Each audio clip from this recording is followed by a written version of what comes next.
Have you ever wondered why or how the food you eat turns into energy that powers every single move you make? From blinking of your eyes to running to a marathon?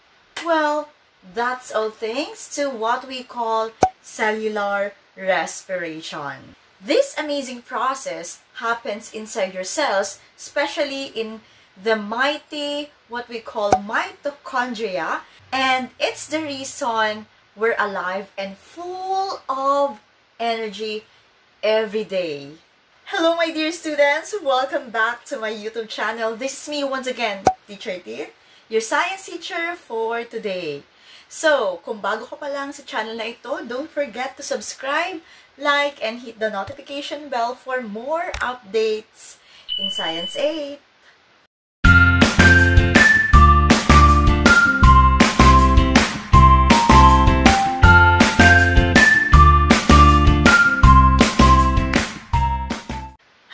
Students, so ito na naman tayo para sa panibagong vlog. So bago tayo mag-start, gusto ko lang i-congrats si Yuna Masalunga, ang ating student dito sa YouTube na kauna-unahang nag-comment sa ating previous vlog. At syempre, nanalo siya ng 100 pesos via GCash. Alright, so in this vlog, we're going to break it down step by step from glycolysis to the Krebs cycles, to the electron transport chain. And don't worry, we will make it very simple, fun, and super easy to remember. Alright, so ready to charge up your brain cells? And let us unlock the secret behind how your body makes energy. And let's talk about cellular respiration. Alright, so first, what is cellular respiration? Cellular respiration is the process by which cells break down organic molecules such as glucose to produce ATP or adenosine triphosphate, the primary energy currency of cells. It primarily occurs within mitochondria of eukaryotic cells. So we have also two types of respiration. The first one is the aerobic respiration and the second one is anaerobic respiration. When we say aerobic respiration, so it happens in the presence of oxygen, whereas anaerobic respiration happens in the absence of oxygen. So it is nasabi ko sa class sa mga estudyante ko na para matandaan natin kung ano ang aerobic at anaerobic, since aerobic is with the presence of oxygen. So, ibig sabihin, di ba pag aerobic, ayan. So, aerobic air, from the word itself, air. So, kailangan natin ng hangin. So, may oxygen. Pero pag anaerobic, so, anaerobic, wala nang air. So, absence of oxygen yon. So, aerobic and anaerobic respiration. And during cellular respiration, so meron tayo, we are utilizing two important things to generate the ATP or the adenosine triphosphate through a series of biochemical reactions. The first one is the glucose or the C6H12O6 and of course the oxygen or the O2. Always remember that during this cellular respiration, so it occurs in a multiple stages including the glycolysis, the citric acid cycle or the Krebs cycle, and of course the ETC or the electron transport chain, or it is also known as the oxidative phosphorylation. Remember that through cellular respiration, cells extract energy stored in glucose molecules and convert it into a form that can be readily used to power various cellular activities. Additionally, carbon dioxide and water are produced as a byproduct of cellular respiration. So always remember that the chemical equation for cellular respiration, so we have C6H12O6 plus O2, alright, is equal to CO2 or the carbon dioxide, the H2O, and the ATP. So, tingnan nyo class dito sa ating equation. Meron tayong tatlong byproduct. Diba dun sa photosynthesis, we only have C6H12O6 or the glucose and of course the oxygen. Because sa photosynthesis, meron lang tayong dalawang stages. The light reaction and the Calvin cycle. So, dito naman sa cellular respiration, pansinin nyo na mayroon tayong tatlong byproduct. Kaya bakit tatlo yung byproduct na yan? Kasi ang stages natin ng cellular respiration ay may tatlo din. Ano nga yun? Krebs cycle at ETC. Alright, so this is the diagram of a cellular respiration. So as you can see, so we have here the glycolysis. This is the first stages of cellular respiration. So sa glucose, yung glucose, okay, so it will be break down into two to a pyruvic acid, or it is also known as the pyruvate, to produce ATP. And kung papansinin ninyo, yung glycolysis, nasa labas siya nitong kulay pink. Ano ba yung kulay pink na to? This is what we call the mitochondria. It's the powerhouse of the cell. Although all of this happens inside the cell, but of course, there is a particular part of the cell where it happens. Alright? So after ng glycolysis, so we will have the second stage, which is the Krebs cycle. And it happens, look at this, nangyayari yan sa loob ng mitochondria, particularly in the mitochondria matrix. And during the Krebs cycle, so the pyruvate will be converted into acetyl CoA, and then it will convert it into carbon dioxide. So carbon dioxide, this is the main or the byproduct of the Krebs cycle. And after that, the Krebs cycle, so everything will turn into chemical energy.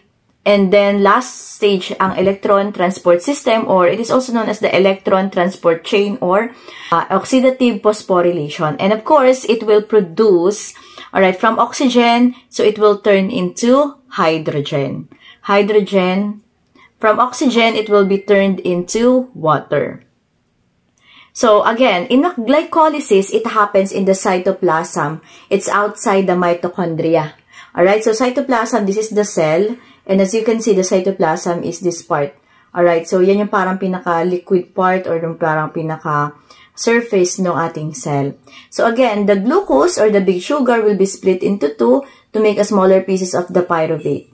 So from C6H12, C6H12O6 will be turned into pyruvate, and then that pyruvate will be turned into ATP. That's the main product of glycolysis. And of course, sa glycolysis, hindi na kailangan dyan ng oxygen. It means that what type of respiration happens during glycolysis?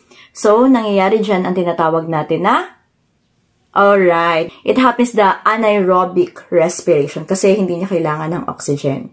So, again, glycolysis happens in the cytoplasm. What happens? Glucose is split into pyruvate molecules to produce ATP, and of course, NADH. So, particularly ATP. And, of course, oxygen needed? No. It can happen anaerobically without the presence of the oxygen. Alright, so that is what happens during the glycolysis. Alright, so now, next, we also have the citric acid. That's the second part of cellular respiration. It is also known as the Krebs cycle, citric acid cycle.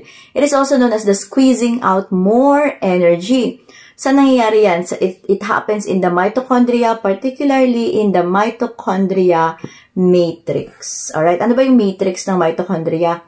So, tingnan nyo, yung inner membrane, so ito yung part na to. But, kung gusto nyo mas makita pa ang ating matrix, ayan. So, ito po yung matrix. Kung napapansin nyo, yung loob ng parang pinaka-S-shape. Okay, so let's go back to citric acid or the Krebs cycle. Pyruvate will be changed into acetyl CoA and gets through a cycle that releases carbon dioxide. So, always remember that in Krebs cycle, CO2 or the carbon cycle is the main or the byproduct. It's the waste gas that we breathe out, yan, ng inyong mga hininga, mga utot. Alright, next. Alright, so again, Krebs cycle, it is also known as the citric acid, happens in the mitochondrial matrix. Pyruvate will be broken down into CO2, and of course, the electron carriers NADH and FADH2 are also produced. So, ang tanong, does it need oxygen? Yes. So, it happens aerobically. Okay? Another one, alright, so this is the mitochondria, or what we call the powerhouse of the cell.